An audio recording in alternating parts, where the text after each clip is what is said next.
शङ्करं शङ्कराचार्यं केशवं बादरायणं सूत्रभाष्यकृतौ वन्दे भगवन्तौ पुनः पुनः। ईश्वरो गुरुरात्मेति मूर्तिभेदविभागिने व्योमवद्व्याप्तदेहाय दक्षिणामूर्तये नमः। नमः श्री शंकरानंद गुरुपादाम्बुजन्मने सविलास महामोह ग्राहग्रासैककर्मणे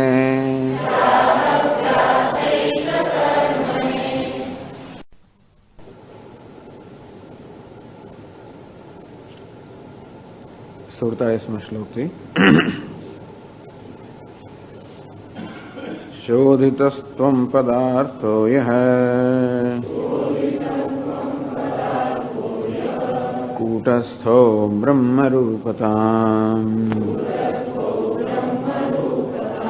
तस्य वक्तुं विवरणे तथोक्तमितरत्र च देहेन्द्रियादियुक्तस्य जीवाभासभ्रमस्य या अधिष्ठानचितिस्सैषा कूटस्थात्र विवक्षिता जगद्भ्रमस्य सर्वस्य यदधिष्ठानमीरितम् त्रय्यन्तेषु तदत्र स्यात् ब्रह्मशब्दविवक्षितम् एतस्मिन्नेव चैतन्ये जगदारोप्यते यदा तदा तदेकदेशस्य जीवाभासस्य का कथा जगत्तदेकदेशाख्य समारोप्यस्य भेदतः तत्त्वं पदार्थौ भिन्नौ स्तः वस्तुतस्त्वेकताचितेः कर्तृत्वादीन् बुद्धिधर्मान् स्फूर्त्याख्यां चात्मरूपताम् दधद्विभाति पुरतः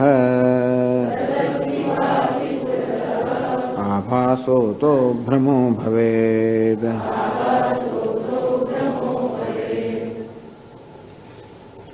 शोधितः त्वं पदार्थो यः कूटस्थः।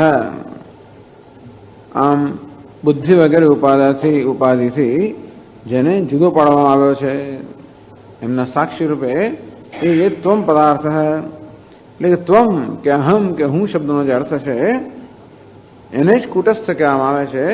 તસ્ય બ્રહ્મરૂપદામ એની બ્રહ્મરૂપદા અર્થાત આ બુદ્ધિ વગેરેનો સાક્ષી જે કૂટસ્થ ચૈતન્ય છે એ જ બ્રહ્મ છે. એ પ્રકારે વિવરણ કરે ગ્રંથોમાં કહેવામાં આવ્યું. કૂટસ્થ કોને કહેવાય? દેહેન્દ્રિયાદિયુક્તસ્ય જીવાભાસ ભ્રમસ્ય અધિષ્ઠાન સ્થિતિ. આમ જીવ જે જીવાત્મા છે, ચિદાભાસ કે જીવાત્મારૂપ જે ભ્રમ છે એનું જે અધિષ્ઠાન છે જે ચૈતન્ય, એ અધિષ્ઠાન ચૈતન્યને જ કૂટસ્થ કહેવામાં આવે છે. એટલા માટે કે કૂટસ્થ રૂપી અધિષ્ઠાન ચૈતન્ય એક જાણે રંગમંચ હોય એના પર આ જીવ એટલે અહંકારના અનેક પ્રકારના પરિણામો કે વિકારો થઈ રહ્યા છે. જેવી રીતે પેલી એરણ પર અનેક બધા અલંકારો ઘડાઈ રહ્યા હોય તો એરણને કૂટ કહેવામાં આવે છે. તો અનેક અલંકારો ઘડાઈ રહ્યા હોય એ બધા અલંકારનો આશ્રય કે અધિષ્ઠાન એરણ સ્વયં જેવી રીતે સર્વ પરિણામ કે વિકારથી રહિત છે, તેવી રીતે આ કુટસ્થ પણ બધા અહંકારના વૃત્તિઓના બધા વિકારનું અધિષ્ઠાન છે, સ્વયં નિર્વિકાર છે. જગત બ્રહ્મસ્ય સર્વસ્ય યદ અધિષ્ઠાનમેરિતમ તર્યંતેષુ તદત્ર સ્યાત બ્રહ્મ શબ્દ વિવક્ષિતમ.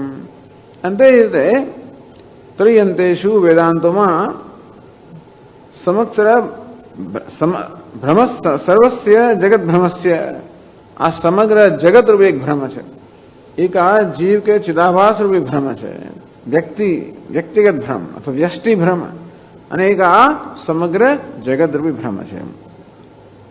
એક ભ્રમ અજ્ઞાનથી સર્જાયેલો એ વ્યક્તિગત જીવનું સર્જન છે, અને આ જગત એ માયાથી સર્જાયેલું ઈશ્વરે સર્જેલો એક ભ્રમ છે. તો બંને ભ્રમ, બંનેની વ્યાપકતા અત્યંત જુદી છે. આ જીવ નામનો ભ્રમ તો અત્યંત અલ્પ છે, અને જગત નામનો ભ્રમ મહાન વ્યાપક છે. વાત બરાબર છે, છતાંય પણ બંને ભ્રમ છે. તો જીવ નામના જે ભ્રમ છે એનું અધિષ્ઠાન અને કુટસ્થ કહેવામાં આવ્યું, અને આ સમગ્ર જગત રૂપ જે ભ્રમ છે એના અધિષ્ઠાનને બ્રહ્મ કહેવામાં આવે છે. તો કહ્યું કે એક ચૈતન્ય પર જયારે સમગ્ર જગતનો આરોપ થતો હોય ત્યારે પછી આ વ્યક્તિનો આરોપ થાય, એમ કહેવાનું શું હતું? તો પછી આપના કહેવા પ્રમાણે તો જીવ અને બ્રહ્મ એમાં કોઈ તફાવત તો છે જ નહીં, બંને ચૈતન્ય જ છે. તો કે હા, તો બંને માટે જુદા શબ્દો કેમ વાપરો? એકને માટે કુટસ્થ કહેવામાં આવ્યું, બીજાને બ્રહ્મ કહેવામાં આવ્યું. બંને ચૈતન્ય જે હોય તો કેમ જુદા શબ્દોનો પ્રયોગ કરો છો? વળી મહાવાક્ય તત્વમસી તે તું છે, એ પ્રકારના મહાવાક્યમાં પણ તે એટલે બ્રહ્મ અને તું એટલે કુટસ્થ બંને એક જ હોય તો કેમ બંને? તો પછી વાક્યનો અર્થ શું થયો? બંને એક જ વસ્તુ થઈ? તો કે નહીં, એ ત્વમ અને તત્, જીવ અને ઈશ્વર, આ બંને વાસ્તવમાં એક જ ચૈતન્ય હોવા છતાં પણ ઉપાધિની દ્રષ્ટિએ ભિન્ન હોવાને કારણે એમને માટે બે જુદા શબ્દોનો પ્રયોગ થયો. જગત તદેકદેશાખ્ય સમારોપ્યસ્ય ભેદતઃ, આ સમગ્ર જગત રૂપી અધ્યારોપ છે એનું અધિષ્ઠાન ચૈતન્ય છે, અને આ એક વ્યક્તિત્વ રૂપી અધ્યારોપ છે એનું અધિષ્ઠાન ચૈતન્ય છે. ભલે અધિષ્ઠાન દ્રષ્ટિએ ચૈતન્ય એક છે, પરંતુ જેનો અધ્યારોપ થયો છે એવું જગત અને વ્યક્તિત્વ એ બે ભિન્ન ભિન્ન હોવાના કારણે એ બે માટે જુદા શબ્દનો પ્રયોગ થયો. તે અને તું વસ્તુતસ્તુ ચિતે એકતા, વાસ્તવમાં જે ચૈતન્ય છે અધિષ્ઠાન રૂપ એ તો એક જ છે. તો આપ કહો છો તે પ્રમાણે આ ચિદાભાસ કે અહંકાર એ અધ્યારોપ છે. કઈ રીતે? અધ્યારોપને એવો ધર્મ છે કે એમાં અધિષ્ઠાનના અને અધ્યારોપના બંનેના ધર્મ ભાસવા જોઈએ. આમ રજ્જુ પર સર્પનો અધ્યારોપ કરવામાં આવ્યો તો સર્પનો અધ્યારોપ ક્યારે કહીએ? અયમ સર્પ, આ સર્પ છે એમ જયારે કહીએ ત્યારે એમાં જે આ અંશ છે એ તો રજ્જુનો છે, અને સર્પ અંશ છે એ અધ્યારોપિત છે. ટૂંકમાં અધ્યારોપ ત્યારે જ સંભવી શકે જયારે અધિષ્ઠાન હોય. અધિષ્ઠાન સિવાય અધ્યારોપ સંભવી ના શકે, અને અધ્યારોપ ત્યારે જ ભાસી શકે, એટલે અધ્યારોપ ત્યારે જ હોઈ શકે ત્યારે અધિષ્ઠાન હોય. અધ્યારોપ ત્યારે જ ભાસી શકે જ્યારે અધિષ્ઠાન ભાસતું હોય. અધ્યારોપ ત્યારે જ પ્રિય હોય જ્યારે અધિષ્ઠાન પ્રિય હોય. એટલે અધિષ્ઠાનનું હોવાપણું, ભાસવાપણું, પ્રિયપણું જ અધ્યારોપમાં જણાય. અને તો એવું ચિદાભાસમાં છે. ચિદાભાસમાં શું અધિષ્ઠાન ને અધ્યારોપ બંનેના ધર્મ ભાસે છે? તો કે હા, કર્તૃત્વાદીન બુદ્ધિ ધર્માન સ્ફૂર્ત્યાખ્યામ ચાત્મરૂપતામ દદત વિભાતિ પુરત આભાસ. આભાસ છે આ ચિદાભાસ કે જીવ એ બંને ધર્મ છે, બંને ધર્મ ધારણ કરે છે. કર્તૃત્વ, ભોક્તૃત્વ વગેરે જે અધ્યારોપિત બુદ્ધિના ધર્મ છે એ પણ ધારણ કરે છે. અને જો હોવાપણું, ભાસવાપણું, પ્રિયપણું અધિષ્ઠાન ધર્મ છે એ પણ પ્રગટ કરે છે.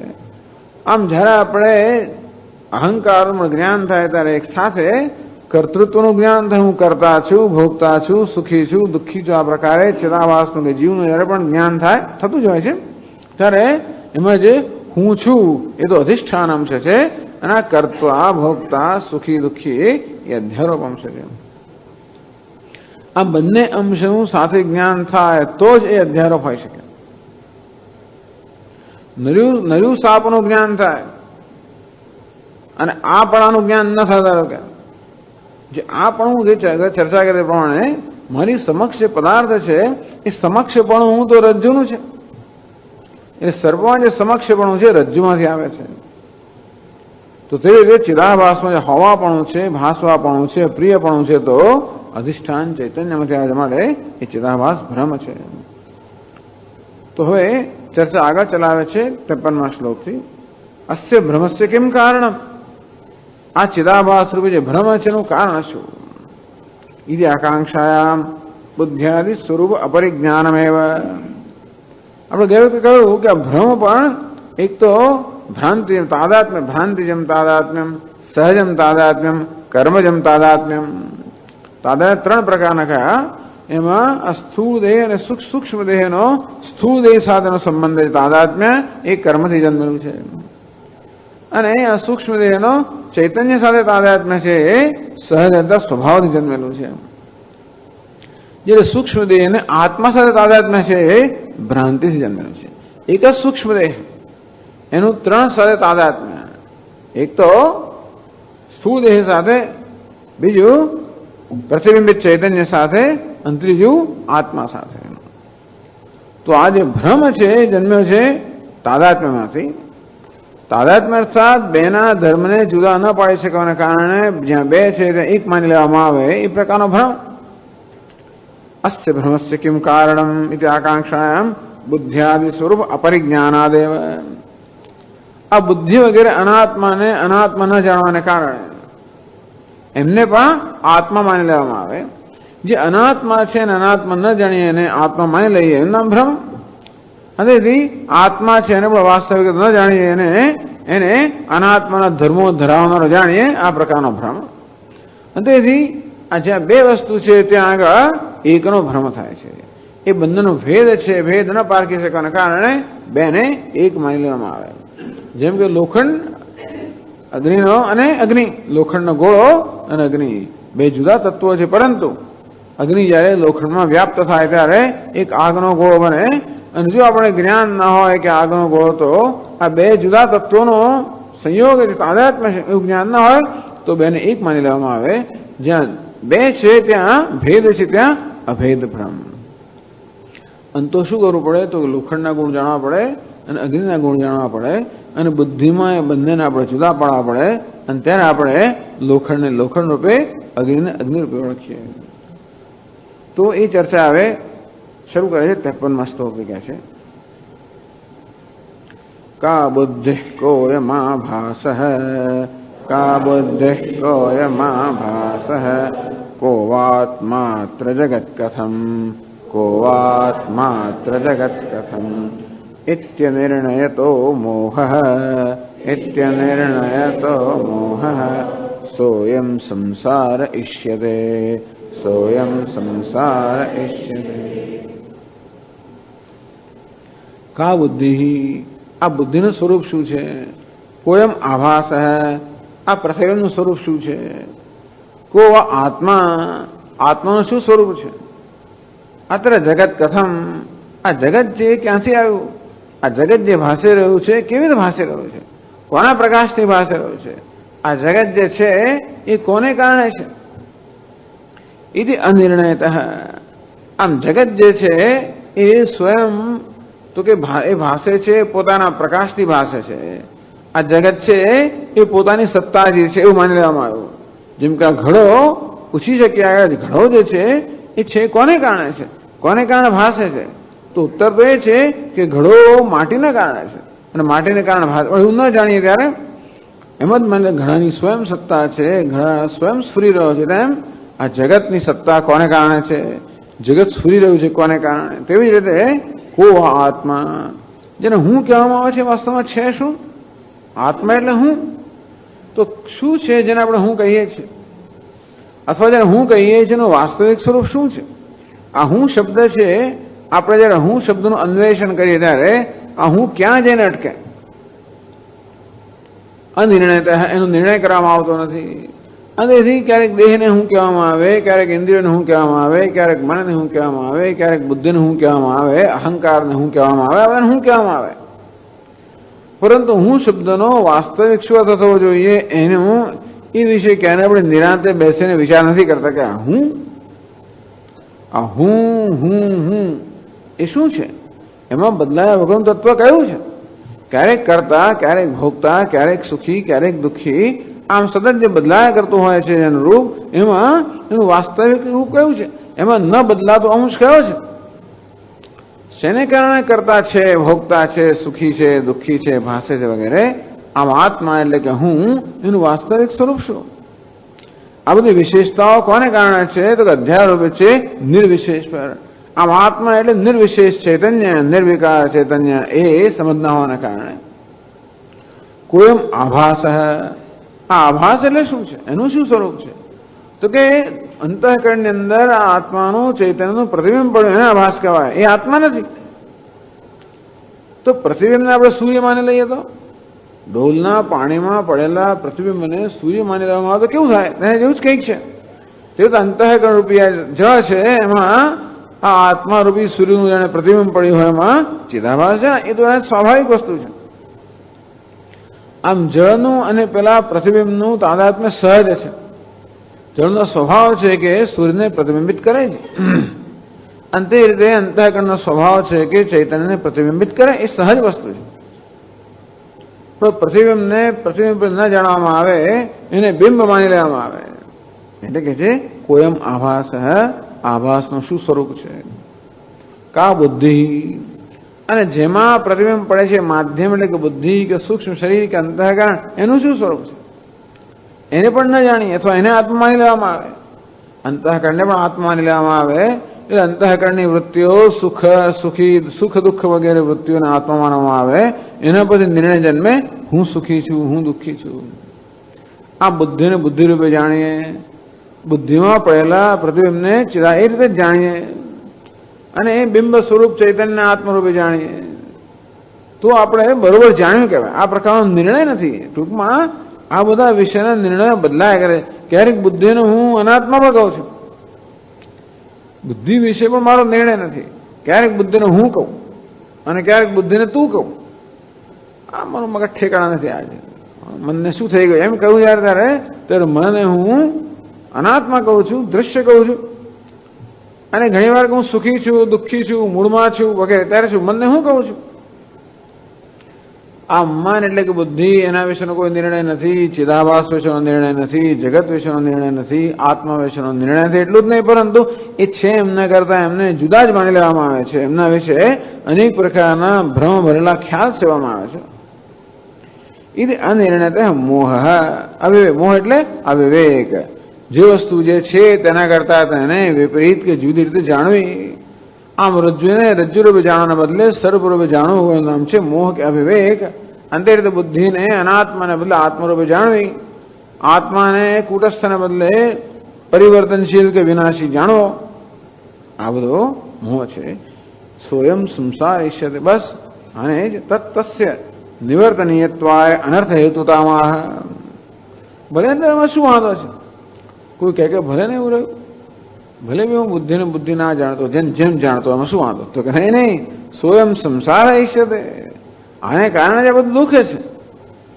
આને કારણે કશું ના થતું હોત, આકાશને ભૂરું કહ્યું તો કહ્યું. એથી કે બગડતું ના તો ભલે ને કશું ભ્રમ હોય તોય કઈ વાંધો નથી. જો એથી કે બગડતું ના હોય, રોજ સવારે સૂર્યનો ઉદય થાય છે, એવો ભ્રમ આપણે સેવીએ જ છે, અને સાંજે સૂર્ય અસ્ત થાય છે, એવો ભ્રમ સેવીએ છીએ, પણ એ ભ્રમથી કંઈ બગડી જતું નથી, કંઈ થતું નથી. ભલે રહ્યો હજારો ભલે એવા ભ્રમ બધા હશે તો કઈ વાંધો નહીં. આ વરસાદ તો શું આવ્યો હતો? કઈ ઈશ્વર કઈ પેલા ઐરાવત હાથી છે અને કઈક અત્યારે રમી રહ્યો છે અને કઈ ગેલ કરી રહ્યો છે, ક્રીડા કરી રહ્યો છે. કઈ નહીં, એમ કરવા જ. પણ ટૂંકમાં આવા બધા ખ્યાલોને કારણે જો આપણા જીવનની અંદર કોઈ ફેર ના પડતો હોય તો વાંધો નથી. પૃથ્વી સૂર્યની આસપાસ ફરી રહી છે, ભ્રમ છે. અરે સૂર્ય પૃથ્વીની આસપાસ ભ્રમ હજારો વર્ષો સેવામાં આવ્યો. તો કે નહીં, એ તો ખોટું છે. એને કારણે ઘણી બધી ખોટી માન્યતાઓ હોય. પૃથ્વી સમગ્ર જગતનું કેન્દ્ર છે એવું માને. બધી જૂની સંસ્કૃતિઓ, બાઇબલ, બધા શાસ્ત્રો એમ જ માને કે પૃથ્વી સમગ્ર જગતનું કેન્દ્ર છે. આ સમગ્ર પૃથ્વીના આસપાસ ફરી રહ્યું છે. હવે એમાં બીજો કઈ વાંધો ના આવે, પણ એમાં પૃથ્વીને જે મહત્વ આપવામાં આવે એ કઈ જુદી વસ્તુ છે.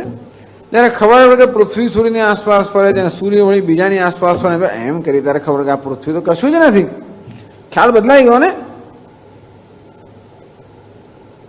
તો ઘણીવાર ભ્રમ છે આપણા જીવનમાં ઘણો અનર્થ ઉત્પન્ન કરતા હોય છે, અને ઘણા બધા ભ્રમ હોય છે જે આપણા જીવનને સ્પર્શતા ના હોય તો વાંધો નથી,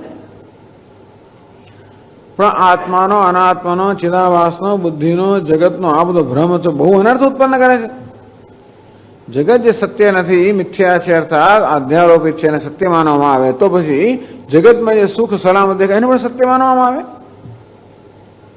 જે કંઈ ચળકતું હોય, સોનું હોય કે ચળકે એટલે મૂલ્યવાન વસ્તુ હોય, તો કાચનો ટુકડો ચળકતો હોય, અંદરથી એને હીરો માની લેવામાં આવે તો, અને હીરો ચળકતો ના હોય એટલા માટે એને મૂલ્યહીન માની લેવામાં આવે, એનું અનાદર કરવામાં આવે તો ઘણો અનર્થ થાય. તેમ જીવનમાં આત્માનું જે મૂલ્ય, એનું જે ગૌરવ થવું જે નથી થતું, આત્માનું પોતાનું ગૌરવ નથી થતું. આખો દિવસ એના પર આરોપ કરીને એને તુચકારવામાં આવે છે, તું કરતા છે ને ભોગતા છે ને સુખી છે ને દુઃખી છે ને આવો એમ કરી કરીને સતત એના પર કલંક આરોપ લગાડવામાં આવે છે. કિમ તેન કૃતમ પાપમ ચૌરેણાત્મા અપહારિણા, જે યોન્યથા સંતમાત્માનમ અન્યથા પ્રતિપદ્યતે. આત્મા મહાનતમ વિહુમાત્માનમ, જે મહાન છે, સર્વવ્યાપી છે, પૂર્ણ છે, એને બસ સદા આ પ્રકારનો અધ્યારોપ કરવામાં આવે કે તું અપૂર્ણ છું, દીન છું, હીન છું, એ તો એનું મહાન અપમાન થયું. મૂળ અનર્થ છે હિંસા. ત્યાંની હિંસાની શરૂઆત થઈ અને એમાંથી બધી હિંસા પ્રવર્તમાન થાય છે. તેથી મોટો અનર્થ છે. અને બુદ્ધિના આત્માનું ગૌરવ, બુદ્ધિના આત્માનું સ્થાન આપી દેવામાં આવ્યું. અને તેથી બસ કેમ બુદ્ધિને આગળ કરવી, કેમ એનું મહત્વ વધારવું, મોટો અનર્થ છે. જગતને સત્ય માનવામાં આવ્યું, એમાંથી મળતા સુખને સત્ય માનવામાં આવ્યું, અને તેથી એ સુખની પાછળ ભટકવું મોટો અનર્થ ઉત્પન્ન કરે છે. આત્માને દુઃખી માનવો, એનો તિરસ્કાર કરવો, એમ કરીને પોતાની જાત સતત દુઃખી જ રહેવું મોટો અનર્થ ઉત્પન્ન કરે છે. સ્વયં સંસાર ઈષ્યતે, આ જે ભ્રમ છે કોઈ સામાન્ય ભ્રમ નથી. જીવનના બધા જ દુઃખ, બધા જ અનર્થ ઉત્પન્ન કરનાર હોવાના કારણે કહ્યું તસ્ય નિવર્તનીયત્વાય અનર્થ હેતુદામાહ. સંસાર એટલે જ અનર્થ, બધું દુઃખ. તો આ ભ્રમ કે આ મોહ છે એ જ બધા દુઃખનું કારણ છે. તેથી એને વિવેકથી એને દૂર કરવો જોઈએ. આવું કહ્યું એટલે કે છે અસ્ય કેમ નિવર્તકમ, ઓહો આ ભ્રમ છે, મોહ છે, નિવારણ કેમ થઈ શકે? એનું નિવારણ કોણ નિવર્તક છે? ઇતિ આકાંક્ષાયામ બુદ્ધ્યાદિ સ્વરૂપ વિવેક એવ નિવર્તક હેતી. તો જો ભાઈ અવિવેક અનર્થનું કારણ હોય તો એ અનર્થમાંથી મુક્ત થવાનો વિવેક જોઈએ. જ્યાં બે છે ત્યાં લમ્પિંગ ટુગેધર, બેને ભેગા કરી દેવામાં આવ્યા, બેને એક માનવામાં આવ્યા, તો એકમાં જે બે રહેલા છે એ બેને જુદા જાણવા. દૂધ અને પાણી એવા ભેગા થઈ જાય કે આપણે ખબર જ ના પડે કે આ બે વસ્તુ છે. તો કે નહીં, દૂધને દૂધ રૂપે જાણવું અને પાણીને પાણી રૂપે જાણવું. નિર્ક્ષીર વિવેક, આવી જાતનો વિવેક એટલે કહું બુદ્ધ્યાદિ સ્વરૂપ વિવેક. બધી વસ્તુ સારી છે, પોતાના સ્થાને સારી છે. સ્થાનથી જયારે એને જુદું સ્થાન આપવામાં આવે ત્યારે એ વસ્તુ અનર્થ કરનારી હોય. દરેક વસ્તુ પોતાના સ્થાને સારી છે. બુદ્ધિ બુદ્ધિના સ્થાને હોય, વિષય વિષયોના સ્થાને હોય, બરાબર છે. સ્પર્શાન કૃત્વા બહિર્બાહ્ય, આ બહારના વિષય અંદર લઈ આવ્યા તો મોટી મુશ્કેલી. તો બુદ્ધિને બુદ્ધિનું ગૌરવ આપવામાં આવે, આત્માને આત્માનું ગૌરવ આપવામાં આવે. આમ દરેક જે વસ્તુ જ્યાં છે, જીવે છે ત્યાં તેવીને સમજવામાં આવે, બસ તો કોઈ ભ્રમ નથી અને તો કોઈ અનર્થ નથી. બુદ્ધ્યાદિ સ્વરૂપ વિવેક એટલે કહ્યું ને કા બુદ્ધિ, બુદ્ધિનું શું સ્વરૂપ છે? કોયમ આભાસ, આ ચિદાભાસનું શું સ્વરૂપ છે? કો આત્મા, આત્માનું શું સ્વરૂપ છે? જગત કથમ, જગતનું શું સ્વરૂપ છે? આ દરેક દરેક બસ સ્વરૂપ એટલે કે વાસ્તવિકતા. આટલું જ વેદાંત શાસ્ત્રનો આ મુખ્ય વિષય છે. દરેક દરેક વસ્તુના સ્વરૂપનો, એના યથાર્થ સ્વરૂપનો નિર્ણય કરવો, બસ આટલું જ. વિજ્ઞાન, જે તે વિજ્ઞાન પણ એક જ વસ્તુ, વિજ્ઞાન એક જ કાર્ય, વસ્તુ છે એને સમજવી. કશું બનાવવાનું બગાડવાનું કામ વિજ્ઞાન નથી. વિજ્ઞાન માત્ર જે વસ્તુ છે સમજાવે એ જ વિજ્ઞાનનું કામ છે. પછી એ જ્ઞાન લઈને એનો આપણો ઉપયોગ કરીએ, આપણે પોતાના ઉપયોગ માટે આપણે એ જ્ઞાનને નો ઉપયોગ કરીએ, જુદી વાત છે. અને ટેકનોલોજી એ જ્ઞાનનો આપણા જીવનમાં કેવી રીતે ઉપયોગ કરવો, જેથી ઉપયોગી આપણે થાય, એ જુદી વસ્તુ છે. લોકો વિજ્ઞાનને દોષ આપે, વિજ્ઞાનનો કોઈ દોષ નથી. વિજ્ઞાન તો આપણને જીવનની વાસ્તવિકતાઓ, સત્યતાઓ છે, સત્યતાઓનું ઉદ્ઘાટન કરે છે. ટેકનોલોજીનો કોઈ દોષ નથી. તો કે બુદ્ધિમાન મનુષ્ય હવે આ ગુરુત્વાકર્ષણ નિયમ છે એનો કેવો ઉપયોગ કરો, સરસ ઉપયોગ થાય. પાણી ઉપરથી નીચે પડે, જાતે પડે, પરંતુ એમ કરવાથી એનામાં જે બધી શક્તિ છે એનાથી તમે પેલું ટર્બાઇન ફેરવો અને પાવર, કેટલી ખરેખર માણસની બુદ્ધિ તો કઈ સામાન્ય છે જ નહીં. બધી જે આ કુદરતની જે બધી ઘટનાઓ, કુદરતનો સ્વભાવ, એનો કેમ ઉપયોગ કરવો? બે વસ્તુને ભેગી કરીએ, બે રસાયણ અને એમાંને કારણે જે ગરમી ઉત્પન્ન થાય એનો કેમ ઉપયોગ કરવો? કરી લો, એનો ઉપયોગ કરો, બે ભેગા કરો, ગરમી ઉત્પન્ન થાય કશું ગરમ કરી લો, કશું કરો ઠંડુ થાય ઠંડુ કરી લો. બસ એટલે કુદરત જેમ વર્તે છે ને એનો કેમ ઉપયોગ કરવો, એનું નામ ટેકનોલોજી. એ બહુ સરસ છે. તો કેમ ટેકનોલોજી સ્વામીજી વિજ્ઞાનથી શું? વિજ્ઞાને કઈ નથી કર્યું, માણસના મગજની તકલીફ છે ને કે એનાથી બીજાને નુકસાન કેમ કરવું, એ પણ એ જ કરતા હોય છે ને. તો કે આ બધી વસ્તુથી માનવ જાતનું કલ્યાણ કરવું એ પણ આપણા હાથમાં છે, અને એનો ઉપયોગ કરીને, દુરુપયોગ કરીને બધી બે ધારી તલવાર જેવું છે. એમાં આપણે કોઈને દોષ ના આપી શકીએ. દોષ આપવો હોય તો આપણે પોતાની જાતને જ આપી શકાય. ચાલો, પણ ટૂંકમાં દરેક વસ્તુ એટલે વિજ્ઞાન જેવી રીતે માત્ર વસ્તુના સ્વરૂપનું ઉદ્ઘાટન કરે તે રીતે વેદાંત શાસ્ત્રનો આટલો જ વિષય છે મુખ્ય. દરેક વસ્તુના મૂળ સ્વરૂપનો નિર્ણય કરવો. જગતનું સ્વરૂપ શું છે, જીવનું સ્વરૂપ શું છે, ઈશ્વરનું સ્વરૂપ શું છે, એ બધા વચ્ચેનો સંબંધ શું છે. આ જે વિદ્યમાન ઘટના છે, આ વિદ્યમાન એટલે અત્યારે છે જ આ વસ્તુ, બસ એને સમજવી, બીજું કાંઈ નહીં. એટલા માટે કે એટલું સમજવાથી આપણો બધા દર્શન આ તો કહે છે જ. ભારતમાં એક વસ્તુ છે, સાંખ્ય હોય કે યોગ હોય કે મીમાંસા, વૈશેષિક, એ બધા જ કે આટલું તમે જાણો તો તમને મોક્ષ પ્રાપ્ત થાય. પેલા કે 24 તત્વને જાણો તો મોક્ષ મળે, પેલો કે આને જાણો તો મોક્ષ, 7 પદાર્થો જાણો તો મોક્ષ, જે હોય તે, પણ જાણવાથી મોક્ષ મળે એવું તો બધા કહે છે. કારણ કે વસ્તુના સ્વરૂપને યથાર્થ ન જાણવાને કારણે અથવા છે વિપરીત જાણવાને કારણે જ આ બધું બંધન, દુઃખ છે. અને તેથી વસ્તુના યથાર્થ સ્વરૂપને જાણવાથી મોક્ષ છે. એટલે બુદ્ધ્યાદિ સ્વરૂપ વિવેક એવ તન્નિવર્તક. તો આ વસ્તુના સ્વરૂપને યથાર્થ રીતે ન જાણવાને કારણે મોહ ઉત્પન્ન થયો. એમનું યથાર્થ જાણવાથી મોહ નિવૃત્ત થાય, અને મોહમાંથી બધો અનર્થ ઉત્પન્ન થયો. તો જાણવાથી મોહ દૂર થવાથી અનર્થ દૂર થાય. તદ્વાનેવ જ્ઞાની તતઃ અનર્થ નિવૃત્તિ. બસ આ વસ્તુઓના સ્વરૂપને યથાર્થ જાણે નામ જ્ઞાની. ટૂંકમાં જીવનની વાસ્તવિકતાઓ જેવી છે તેવું જાણે નામ જ્ઞાની. બીજું કઈ બહુ જાજુ જાણવાનું નથી. આત્મા છે જ, બુદ્ધિ વગેરે છે, ઉપાધિ છે, જગત છે, બસ આ બધાને વ્યવસ્થિત જેવા છે તેવા જાણવા, એનું નામ જ્ઞાની. મોટું થઈ ગયું. અમે એવું નથી કહેતા કે તમે ભાઈ સાપેક્ષવાદને જાણો તો જ્ઞાની, એવું નથી કહેતા. એ પણ છે વસ્તુને જાણીએ છીએ, પણ આત્મા જેવો છે તેવો જાણવો, બુદ્ધિ જેવી છે તેવી જાણવી, જગત જેવું છે તેવું જાણવું. તદ્વાન એવ જ્ઞાની, અવજ્ઞાન ધરાવનારો જ્ઞાની કહેવાય. તતઃ અનર્થ નિવૃત્તિ. અંતેથી આટલાથી જ અનર્થની નિવૃત્તિ થાય એવું કહે છે 54મા શ્લોકમાં. બુદ્ધ્યાદીનામ સ્વરૂપમ યહ વિવિનક્તિ સતત્વવિત સૈવ મુક્ત ઇત્યેવમ વેદાંતેષુ વિનિશ્ચયઃ.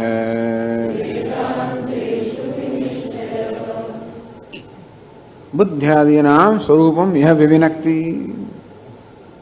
વિવેક એટલે જે વિવેક કરે છે. વિવેક કરવો એટલે કે જુદા પાડવા. એ જુદા પાડવાનો પ્રશ્ન ક્યાં આવે છે? જ્યાં બે વસ્તુઓ એવી રીતે ભેગી થઈ ગયો હોય કે બેનો ભેદ આપણે પારખી ના શકીએ. દાળ ને ચોખાને જુદા પડાવો એ બહુ મોટો વિવેક નથી. દાળ તો કે લાલ રંગની હોય કે પછી દાળના રંગની હોય અને ચોખા સફેદ હોય, બસ એ બેને જુદા પડાવે એ મોટી વસ્તુ નથી. પણ ચોખાની અંદર પછી પેલો સફેદ પથ્થર હોય એને જુદા પડાવવા થોડી વધારે સૂક્ષ્મતા જોઈએ. તો બે વસ્તુઓ એવી રીતે ભેગી થઈ ગઈ હોય કે હોય બે પણ જણા એક, ત્યારે પછી આંખોથી જોઈએ તો ચોખા એવા દેખાય ને પેલા પથ્થર પણ એવા દેખાય. એને વાળાનું પ્રમાણ તો આપણે સ્પર્શેન્દ્રિય છે, અને તેથી આંગળીથી ચોખાને ડખીએ ત્યારે એ જરા નરમ હોય, કોમળ હોય એનો સ્પર્શ, અને પેલો પથ્થર હોય એનો કઠણ સ્પર્શ હોય, એ બધી નક્કી કરીએ કે આ પથ્થર છે. અને તેથી એ બેને જુદા પડવાનું પ્રમાણ આંખો નથી પણ સ્પર્શેન્દ્રિય સ્પર્શ છે. તેવી રીતે આ બધાને જુદા પડવાનું પ્રમાણ આપણી બુદ્ધિ એકલી નથી પણ શાસ્ત્ર પ્રમાણે છે. એટલે પથ્થરના લક્ષણ આપણે જાણતા હોય કે પથ્થર કેવો હોય તો કઠણ હોય, ચોખા લક્ષણ જાણતા હોય તો કોમળ હોય, નરમ હોય, તો પછી એ પ્રકારે સ્પર્શથી આપણે જાણી શકીએ. તે રીતે આત્માના લક્ષણ જાણીએ શાસ્ત્ર દ્વારા, અનાત્માના લક્ષણ જાણીએ, સત્યના લક્ષણ જાણીએ, મિથ્યાના લક્ષણ જાણીએ, અને પછી કે આ તો મિથ્યા છે, આ તો સત્ય છે, તો આપણે લક્ષણ જાણીએ હવે ઓળખી પાડીએ. બુદ્ધ્યાદીનામ સ્વરૂપમિહ વિવિનક્તિ. આ સત્યાનદે મિથુનીકૃત્ય, સત્ય ને મિથ્યા છે ને એ બેને મિથુનીકૃત, બેનો મિથુનીકરણ થઈ ગયો છે, બંનેને ભેગા, એને અંગ્રેજીમાં લમ્પિંગ ટુગેધર, બેને મિથુન થઈ ગયો સાથ, બેને ભેગા કરી દેવામાં આવ્યા. અને તેથી બે છે ત્યાં એક ભાષે છે. બુદ્ધ્યાદીનામ સ્વરૂપમ્યો, આ બુદ્ધિને આત્મા કરતા જુદી પાડીને એને જાણે છે. યહ વિવિનક્તિ, બુદ્ધિ હોય, મન, ઇન્દ્રિય વગેરે જે અનાત્મા છે એને આત્માથી જુદા પાડીને જાણે છે. અને જગતમાં નામ રૂપ છે એને અસ્થિભાતિ પ્રિય, એ મિથ્યાને સત્યથી જુદું પાડીને જાણે છે. આ ભેગા થઈ ગયા છે ને, અસ્થિભાતિ, જેમ માટીના ઘડો ભેગા થઈ ગયા, અસ્થિભાતિ પ્રિય અને નામરૂપ ભેગા થઈ ગયા. વિવેક, ત્યાં વિવેકની જરૂર છે. બે હોવા છતાં પણ એક ભાષે છે, અને જુદી જગ્યા હોય તો એક જગ્યાએ ભાષે છે. અસ્થિભાતિ પ્રિય તો અહીં છે અને નામરૂપ ત્યાં છે. નામરૂપ દૃશ્ય છે, અસ્થિભાતિ પ્રિય દ્રષ્ટા છે. અને તેથી ધ્રુવ દૃશ્ય વિવેક, આ દ્રષ્ટા અને દૃશ્ય એક થઈ જાય એવું તો સાંભળ્યું જ કોઈ દિવસ થઈ ગયા છે. અસ્થિભાતિ પ્રિય દ્રષ્ટાનું સ્વરૂપ છે અને નામરૂપ એ દૃશ્યનું સ્વરૂપ છે. બે જુદા પાડવા, દ્રષ્ટા અને દૃશ્ય બે ભેગા થઈ ગયા માટે ધ્રુવ દૃશ્ય વિવેક. આ દ્રષ્ટા અને દૃશ્યનો વિવેક. આત્મા અને અનાત્મા ભેગા થઈ ગયા, આત્મા અનાત્મા વિવેક. વિવેક અર્થાત છૂટા પાડવા. સત્ય અને મિથ્યાનો વિવેક. આમ જે બુદ્ધિ છે, જગત છે, આત્મા છે, આ બધાનું યહ સ્વરૂપમ વિનક્તિ, આ બધાને એકબીજાથી જુદા પાડીને જાણે છે. બુદ્ધિમાં જુદા પાડવાના, એમને કે બહાર ભૌતિક જુદા પાડવાના નથી, બુદ્ધિમાં બંનેને જુદા પાડીને જાણે છે.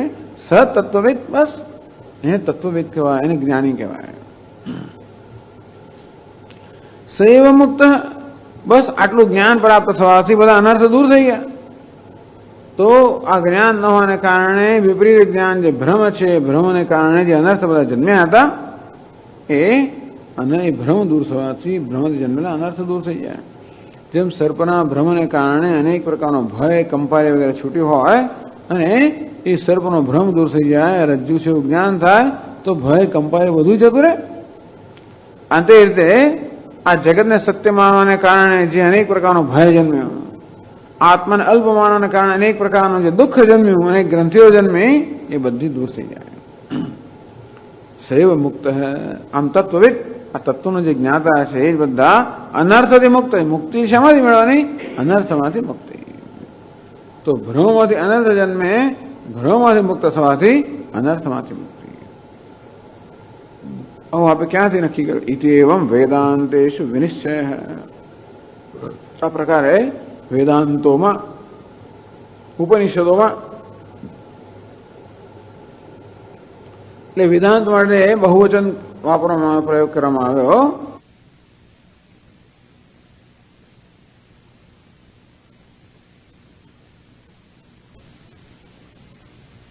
નિશ્ચય કરવામાં આવ્યો.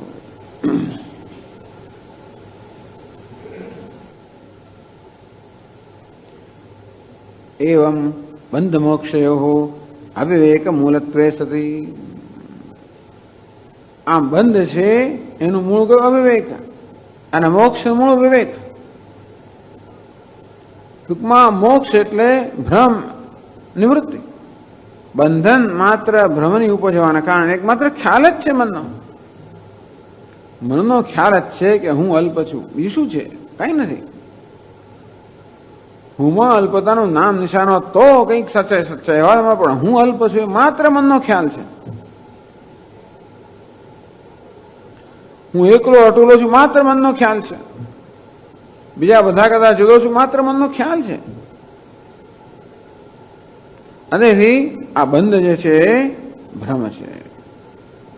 અને મોક્ષ શું છે? ભ્રમ નિવૃત્તિ.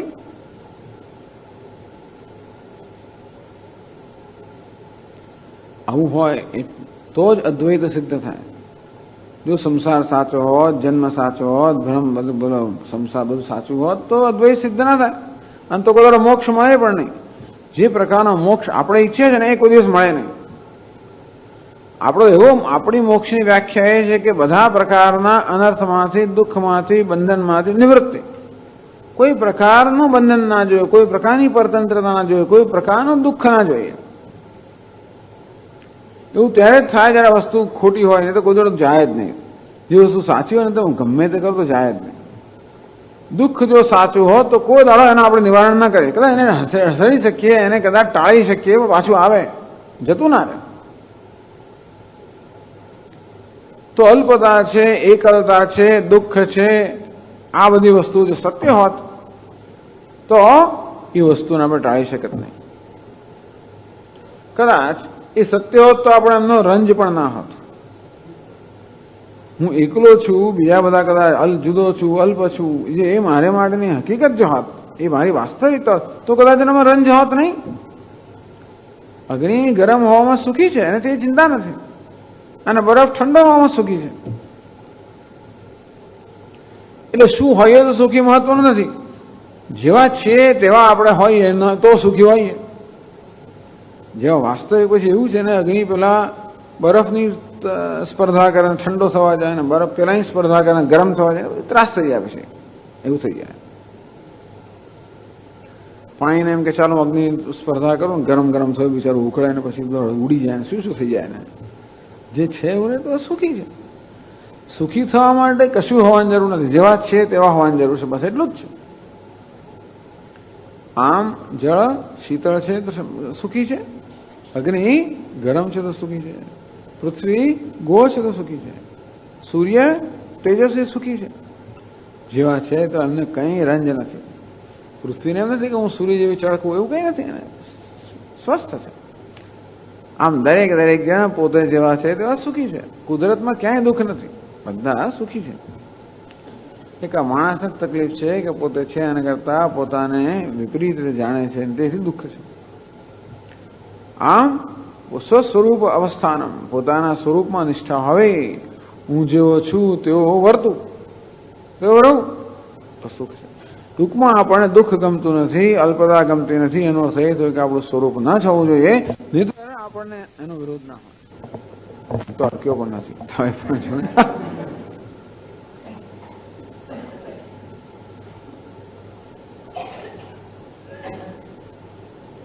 એવં બંધ મોક્ષયો અવિવેક મૂલત્વે સતી. મોક્ષ અવિવેક મૂળ નથી, જોકે પણ ખબર નથી છતાં આમ એવું લખ્યું છે આમાં બંધ મોક્ષયો અવિવેક મૂલત્વે સતી. તો બંધ તો અવિવેકમાંથી જન્મ્યો અને મોક્ષ વિવેકમાંથી જન્મ્યો. અદ્વૈતવાદે કસ્ય બંધ, આ બધી ચર્ચા બહુ લોકો કરતા હોય છે. આપ તો કહો છો કે એક જ બ્રહ્મ છે, આત્મા છે, તો સંસાર કોના છે? કોણ સુખી દુઃખી છે? કોણ બ્રહ્મ થવા ઈચ્છે છે? કોણ મુક્ત થવા ઈચ્છે છે? કસ્ય બંધ કસ્ય મોક્ષ. મોક્ષ કોનો છે? કોને જ્ઞાન થાય છે? અદ્વૈતમાં એવું છે ને, અદ્વૈત કોને કહેવાય? તું તો નિત્ય મુક્ત જ જો હોવ તો પછી બંધનો પ્રશ્ન ક્યાં રહ્યો? કેવી બંધ આવ્યો? મોક્ષ એ જો હકીકત હોય, અર્થાત વાસ્તવિકતા હોય ને આપણે નિત્ય મુક્ત જ હોય તો પછી બંધ કેવી રીતે આવે? સૂર્યમાં અંધકાર કેમ સંભવી શકે? જ્ઞાન સ્વરૂપ આત્મામાં અજ્ઞાન કેમ સંભવી શકે? इति एवमावेरूपाः तार्किकैः क्रियमाणाः कुतर्कमूलाः परिहासविशेषाः। આ તાર્કિક લોકો જાત જાતના તર્ક કરીને આ વેદાંતી લોકોનો પરિહાસ કરે કે તમે શું અદ્વૈતવાદી લોકો, ભાઈ તમે બંધન રહ્યું ક્યાં? ક્યાં બંધન, ક્યાં મોક્ષનો પ્રશ્ન જ ક્યાં રહ્યો? એક અદ્વિતીય આત્મા છે, નિત્ય શુદ્ધ બુદ્ધ મુક્ત છે, તો પછી એમાં ક્યાં બંધન, ક્યાં મોક્ષ? એમ કરીને એ લોકો બધા પરિહાસ કરતા હોય છે, અર્થાત મુશ્કેરી કરે. કોને જ્ઞાન થાય? જ્ઞાન કેવું થાય? યતો વાચો નિવર્તન અપ્રાપ્ય મનસા સહ, તો વાણી મન સહિત પાછી ફરતી હોય તો અતીત આત્મા છે, એનું જ્ઞાન કેમ થઈ શકે? બુદ્ધિ તો અલ્પ છે તમારી ને, આત્મા તો મહાન છે. અલ્પ બુદ્ધિને કેવી રીતે આ સર્વવ્યાપી આત્માનું જ્ઞાન કેમ થઈ શકે? અને બુદ્ધિ હોય જ નહીં, બુદ્ધિનો નિરોધ કરી નાખો તો કોને જ્ઞાન થાય? જ્ઞાનનું સાધન રહ્યું નહીં. હવે બધી એકબીજાની સામે આ લોકો આવી રીતે જાત જાતના બધા શું કહેવાય એને, એ એકબીજાની ઘોંચપણ કરતા હોય છે. ટૂંકમાં પેલું કે નિર્વિકલ્પ સમાધિ એટલે એમાં કશું હોય જ નહીં. જો એમાં કોઈ બુદ્ધિ હોય જ નહીં તો શેનાથી જ્ઞાન થાય? નિર્વિકલ્પ સમાધિ જ્ઞાન કેવી રીતે થાય? જ્ઞાન તો બુદ્ધિમાં થાય, અને બુદ્ધિ જ જયારે ન હોય ત્યારે જ્ઞાન થાય કેવી રીતે? બુદ્ધિ હોય તો દ્વૈત હોય, તો દ્વૈત હોય તો અદ્વૈતનું જ્ઞાન કેવી રીતે થાય? વગેરે વગેરે. ટૂંકમાં આમ 2-4 મિનિટ બી ચર્ચા કરીએ તો બધા આપણે ગૂંચવાઈ જઈએ આ બધામાં. એટલા માટે પણ તાર્કિક લોકો આ પ્રકારે તાર્કિકૈ ક્રિયમાણા કુતર્કમૂલા પરિહાસ વિશેષા, અનેક પ્રકારના પરિહાસ જે હોય, ખંડનોક્ત યુક્તિભિ તેષાં નિરુત્તરત્વ આપાદેન પરિહરણીય હતી. આવું જયારે કહેવાનું ત્યારે પેલા અનેક બધા એવા જો એકાદ બે જણના સંપર્કમાં આવી ગયા તાર્કિકોના તો બધા હલાવી નાખે. જે કંઈ થોડું ઘણું આપણે સમજાવે ને બધું એ લોકો ક્યાંનું ક્યાં હલાવીને ફેંકાવી દે. આપણે એકદમ અનેક પ્રકારની આપણા મનની અંદર અનેક શંકાઓ ઉત્પન્ન કરે, અને કે આ તો કંઈ બરોબર નથી લાગતો. જેની પાસે જાઓ એ બીજાનું આવું કરે, સામાન્ય નિયમ આવો છે. જેની પાસે જઈએ ને એ બીજા માટેનું અભિજાતની વૃત્તિ ઉત્પન્ન કરે. આપણે તો નથી કરતા, પણ તમે તો વેદાંતની પાસે જાઓ જે બીજા બધા માટે એવું કરે, તો બધા લોકોને હાંસી કરે, પરિહાસ કરવો, હાંસી કરવી, પેલો આમ કરે છે ને પેલો તેમ છે, એવું સ્વાભાવિક. તો જ લોકોમાં મનમાંથી આ બધી વસ્તુ જરા જાય. નહીં તો પછી આ બરોબર છે ને પેલું બરોબર છે ને આ બરોબર છે ને એવું બધું થતું હોય છે. પણ તમે કોઈ વિશિષ્ટ અદ્વૈતના આચાર્ય પાસે જાઓ તો બાકી બધાનું ખંડન થઈ જાય. તાર્કિક પાસે જાઓ તો બીજા બધાનું ખંડન થઈ જાય. બૌદ્ધ પાસે બધા લોકો બીજાનું ખંડન ના કરે ત્યાં સુધી એમના વિદ્યાર્થીઓ આગળ વધે કેવી રીતે? જ્યાં સુધી આપણા મનમાં એવો નિર્ણય ના થયો કે ભાઈ અદ્વૈત જ બરોબર છે, ત્યાં સુધી આપણામાં તત્પરતા, પેલો ભક્તિભાવ એને માટેનું એનો જે સ્વીકાર છે એ તો ના થાય. તો જ્યાં સુધી આપણે એને સમર્પિત ના થઈએ ત્યાં સુધી પૂરો પ્રયત્ન થાય કેવી રીતે? એટલે મનમાં નિશ્ચય જન્મવો જ જોઈએ. વ્યવસાયાત્મક આ બુદ્ધિ તો જન્મવી જોઈએ. એ ત્યારે જ જન્મે જ્યારે બાકીના બધા જ આવા અભિપ્રાયો છે એ બધાનું ખંડન થાય ત્યારે જ. એટલે ઘણા બધા ગ્રંથો રચાયેલા છે જેમાં એમાં બધામાં સૌથી વધારે જો બુદ્ધિશાળી લોકો હોય તો આ તાર્કિક લોકો છે. એટલે વેદાંત લોકોનો મુખ્યત્વે આ તાર્કિક લોકોનો જ હંમેશા સામનો કરવો પડે. અને પેલા બૌદ્ધ લોકો મોટા તાર્કિકો બની ગયા, તાર્કિકો કરતા મોટા એમનો સામનો કરવો પડે. અને પેલા મીમાંસકો આખો દાડો કર્મ કરે એનો સામનો કરવો પડે. અમુક લોકોનો સામનો કરવો પડે. બાકી બીજા બધા તો બરોબર છે. પણ એટલે તો આ તાર્કિક લોકોએ જે અનેક પ્રકારના ગૂંચવાડો ઉભા કર્યા છે, એવા પ્રશ્નો પૂછીને ક્રિયમાણા કુતર્કમૂલાહ પરિહાસ વિશેષ, અનેક પ્રકારના પરિહાસ જે કરેલા છે, મશ્કરી કરી છે, ઉડાવે ને બધાને, બીજા બધાને ઉડાવવામાં આવે. એ દરેકના દોષ બતાવે ને ઉડાવવામાં આવે. પેલો આવો છે, જો પેલું આમ માને છે, સાંખ્યાઓ માને છે, પેલું આમ માને છે, પેલું તેમ માને છે, જેને એમની મૂર્ખતા બતાવવામાં આવે, ઉડાવવામાં આવે. એવી રીતે તાર્કિક લોકો આ વેદાંતિની મૂર્ખતા બતાવે, અદ્વૈત વાળા લોકોની મૂર્ખતા બતાવે કે અદ્વૈત હોતા હોય જ ક્યાં? અને મિથ્યા હોય જગત, આ જગત મિથ્યા છે તો દિવાલની આર પર તું ચાલી આપજો એવું કે. તો આપણે કહે છું કે આ દિવાલ મિથ્યા છે તો જાઓ જો, તો મિથ્યા હોય તો પછી એની આર પર ચાલો ને, મિથ્યા હોય તો. એવી આપણને વાત તો બરોબર છે. આપણે બહુ મિથ્યા એટલે શું સત્ય એના આપણા સ્પષ્ટ ખ્યાલો ના હોય એટલે પછી આવું કહે એટલે તરત આપણને તો થાય જ ને. એટલે અનેક કુતર્ક મૂલાહા, કુતર્ક જેનું મૂળ છે એટલે ટૂંકમાં એમને ખબર નથી કે એ જે તર્ક કરી રહ્યા છે દૂષિત તર્ક છે. પરંતુ જેની સમક્ષ આ તર્ક કરવામાં આવ્યો છે એમને એ દોષની ખબર ના હોય. અર્થાત આ બધી દલીલો જે કરતા હોય એમ કરીને આપણે ઉતારી પાડતા હોય, આપણે હાંસી ઉડાવતા હોય, તો એમના તર્કમાં કે દલીલમાં જે દોષ રહેલા છે એ દોષની આપણને સમજ ના હોય તો આપણે કાંઈ સાચું જ છે. અને તો આપણે આપણા નિશ્ચયમાંથી હલી જઈએ પછી આપણને કે બરોબર આપણી નિષ્ઠા આવી ના શકે કશામાં. એટલે અત્યારે પરિહાસ વિશેષ પરિહરણીય, આ બધાનો પરિહાર કરવો જોઈએ. અહીં કરવા નથી. ગ્રંથકાર કહે છે કે તમને આ મુશ્કેલી હોય તો તમે બે ગ્રંથ વાંચીને એનો પરિહાર, જો તમારા મનમાં મુશ્કેલી હોય, ટૂંકમાં તાર્કિકોનો સંગ કરવાને કારણે, એટલે કે શુષ્ક વેદાંતનો સંગ ના કરવો. આ શુષ્ક વેદાંતનો સંગ કરશો તો તમારી શ્રદ્ધા ઉડાવી દેશે. કયું ધામ ને પેલું ધામ ને ફલાણું ધામ આપણે કરતા એને આપણી અભિકલ્પનાઓમાં આપણે રાચતા હોઈએ અને હું આમ કહીશ તો પેલા ધામમાં જે પેલું કે પેલા ધામમાં શેનું ધામ, મિથ્યા સત્ય એમ કરી કે બધું વિચાર ઉડાવે ને પેલા વેદાંત લોકો. એટલે કે ભાઈ આ શુષ્ક વેદાંત લોકોનો સંગ ના કરવો. એમ કઈ જુદા પાડી દે એટલે પછી આપણા ભક્તો જાય જ નહીં ત્યાં આગળ. તો કે આપણી જે એક વાળો બરાબર વ્યવસ્થિત રચવો હોય તો પછી એવું કરવું પડે. બીજા બધા લોકોનું ખંડન કરીને બધાને કાં તો ઉડાવવા જોઈએ, હાંસી કરવી જોઈએ, ગમે તે કરીને બીજા બધાને ઉતારી પાડે હોય તો પછી આ તો આપણો આમ વાળો બરોબર જળવાઈ રહે. ચાલો પણ છે ટૂંકમાં એટલે કહેવામાં કે આવી આપણે કોઈને આપણા મનમાં પ્રશ્ન થાય તો એનું નિરાકરણ કરવાની જરૂર છે, બાકી કઈ જરૂર નથી. તો ખંડનોક્તિ તેષામ નિરુત્તરત્વાપાદન, એ બધાને નિરુત્તર કરવા જોઈએ. જે મોટો દલીલો કરીને મોટા ઉપાડે આવો દલીલો કરતા હોય ને એ લોકોને નિરુત્તર કરી દેવા જોઈએ. ટૂંકમાં એવી દલીલ કરવી જોઈએ ને કે બસ એનો પેલો ફુગ્ગો બહુ મોટો ફૂલ્યો હોય, એક જ ટાંકણીની જરૂર હોય. જેમ ફુગ્ગો ફૂટી જાય તો એમ મોટી મોટી દલીલોની પાછળ એક જ ટાંકણીની જરૂર હોય છે, પણ એ આપણી પાસે હોવી જોઈએ. અને તો એનો ફુગ્ગો ફૂટી જાય, નિરુત્તર બની જાય. બસ એનું નિરુત્તર કરીએ. અથવા ઘણી વાર આપણી પોતાની બુદ્ધિ આવી જાતના પ્રશ્નો એને સમાધાન કરવાની જરૂર છે. ટૂંકમાં આવા પ્રશ્નો જન્મતા હોય તો એમનું સમાધાન કરવાની જરૂર છે. નિરુત્તરત્વાપાદેન પરિહરણીય, એમને નિરુત્તર બનાવીને પછી એમનો આ પરિહાર કરવો જોઈએ એવું કહે છે. એ ઉત્તર આપતા નથી કે પરિહાર કરતા નથી, પણ એ કહે છે કે આવી જે દલીલો બધી હોય, જે કુતર્કમાંથી જન્મેલી હોય, એ બધાના યોગ્ય તર્કથી એ બધાનો પરિહાર કરવો જોઈએ.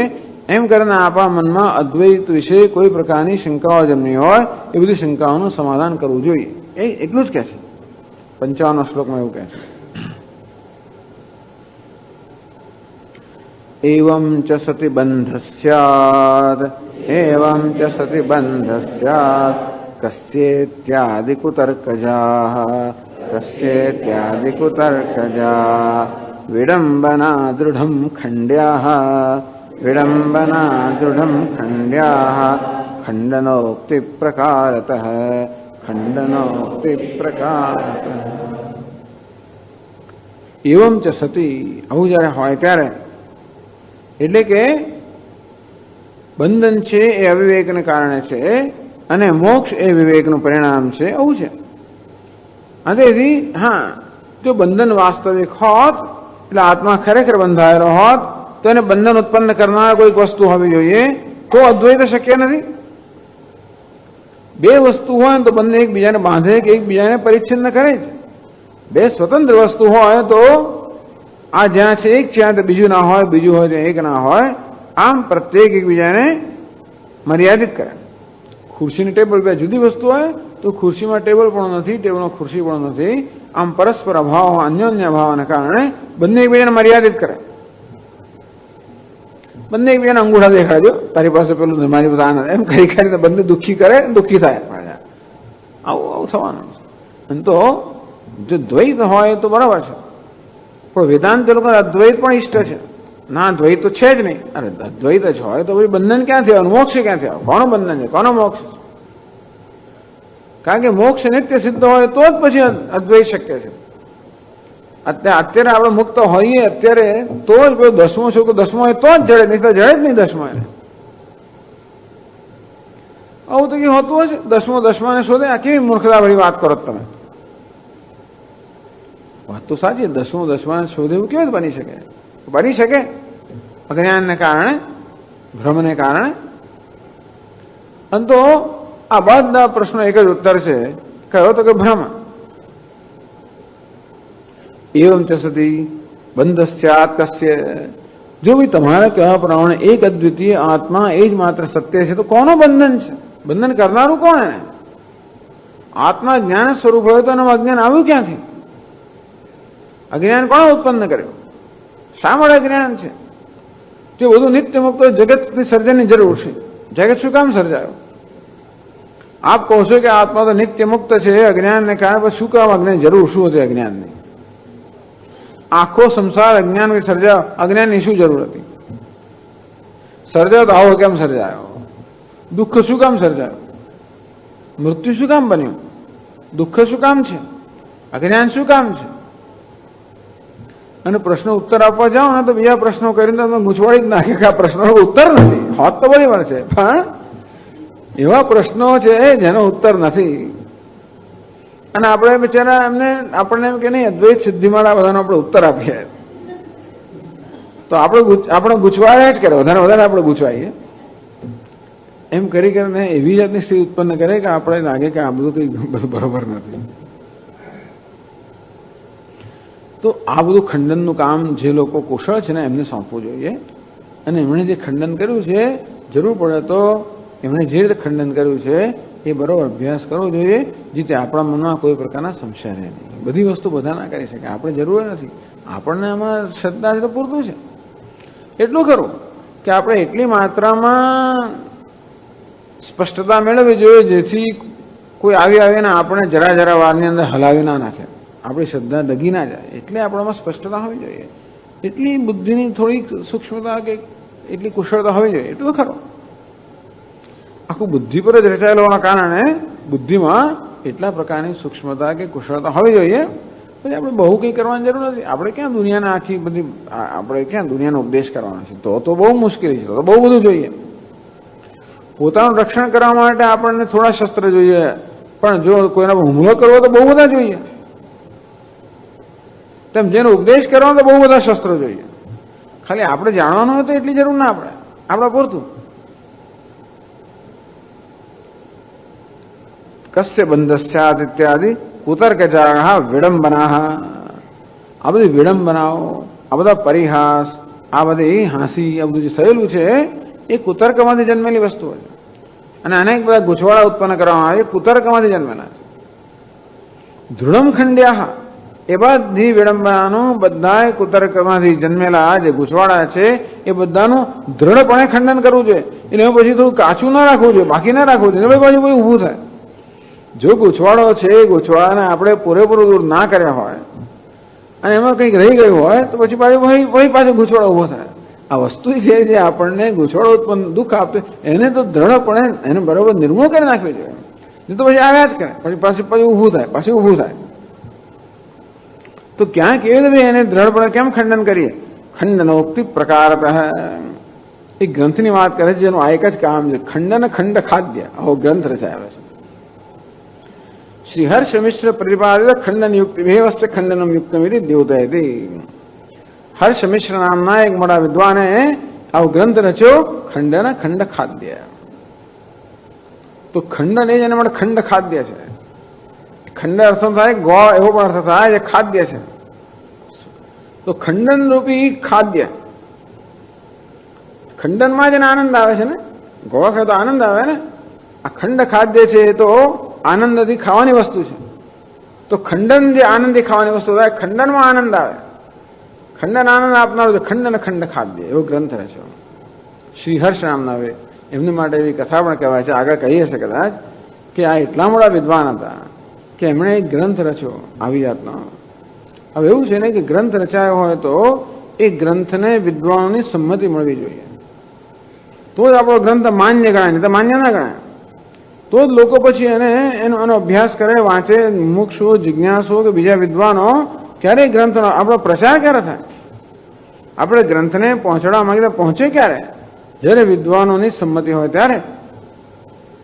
એટલે એવી પ્રથા હતી કે તમે જયારે ગ્રંથની રચના કરો ત્યારે વિદ્વાનો સમક્ષ એ ગ્રંથને આપણે ધરીએ, વિદ્વાનો આલોચન કરે અને પછી એની ચર્ચા કરે, નક્કી કરે કે કેવો છે ગ્રંથ, અને એની સંમતિ આપે તો પછી એ ગ્રંથ સ્વીકૃત બને.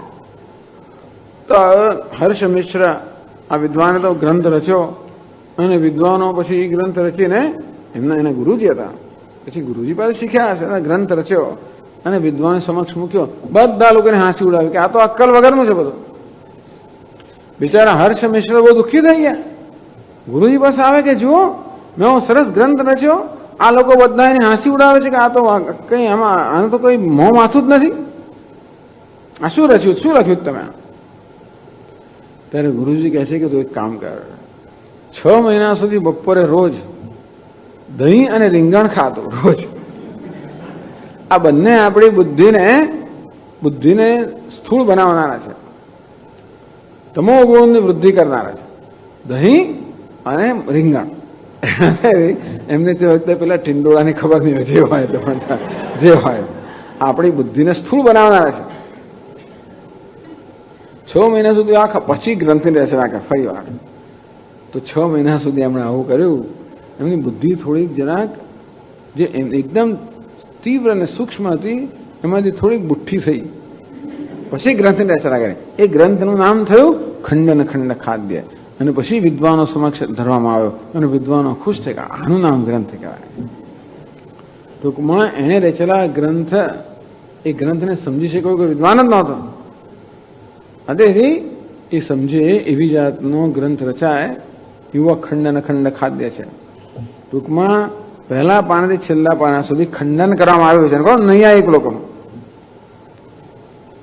નવ્ય નૈયાયિકોએ તો એવો બધો મોડો જાળ ઉભી કરી આખી બધી દલીલો નહીં કે બધા લોકો ગુચવાઈ ગયા, ભલભલા લોકો. એને કારણે પછી આ બીજા વિદ્વાનો, એક તો આ હર્ષ મિશ્ર, બીજા મધુસૂદન સરસ્વતી અને ચિત્ત સુખાત, આ બધા વિદ્વાનો જે છે, તો આ બધા લોકોએ પેલા નવ્ય નાય, કારણ કે એ નૈયાયિક લોકોને સમજવા પડે, એને એમના જ ક્ષેત્રમાં એમની સાથે જ આપણે યુદ્ધ કરવું પડે એવું છે. ટૂંકમાં જેવી રીતે ઊંટને એની જ લાકડીથી હાંકવામાં આવે તેવી રીતે એમની દલીલોથી આ લોકોને આપણે જયારે એમને હરાવીએ અથવા તો એમને નિરુત્તર કરીએ ત્યારે એ લોકો શાંત બાકી ના થાય.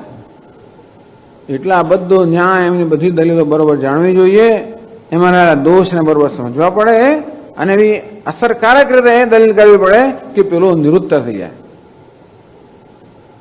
એવી કુશળતા હોવી જોઈએ.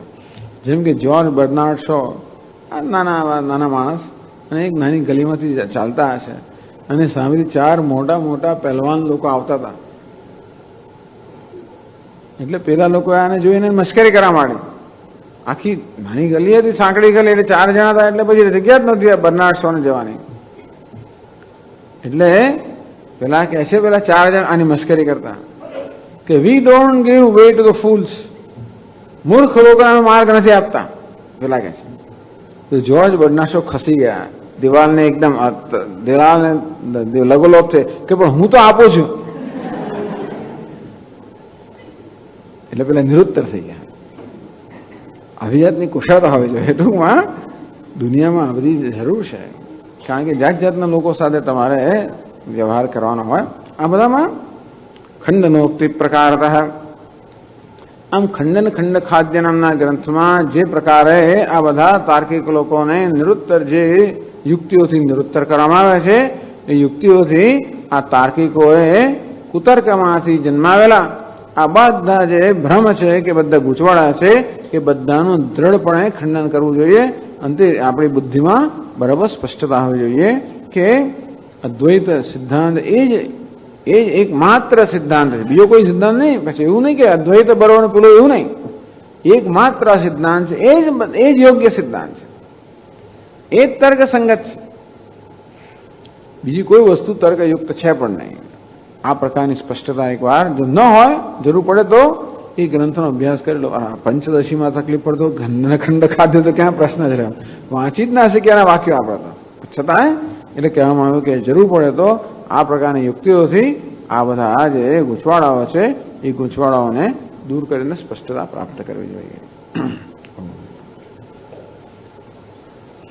ઓમ પૂર્ણમદ પૂર્ણમિદં પૂર્ણાત પૂર્ણમુદચ્યતે પૂર્ણસ્ય પૂર્ણમાદાય પૂર્ણમેવાવશિષ્યતે. ઓમ શાંતિ શાંતિ શાંતિ. શંકરં શંકરાચાર્યં કેશવં બાદરાયણં सूत्रभाष्यकृतौ वन्दे भगवन्तौ पुनः पुनः. ईश्वरो गुरुरात्मेति मूर्तिभेदविभागिने व्योमवद्व्याप्तदेहाय दक्षिणामूर्तये नमः. ओम शांति शांति शांति. हरि ओम. श्री गुरुभ्यो नमः. हरि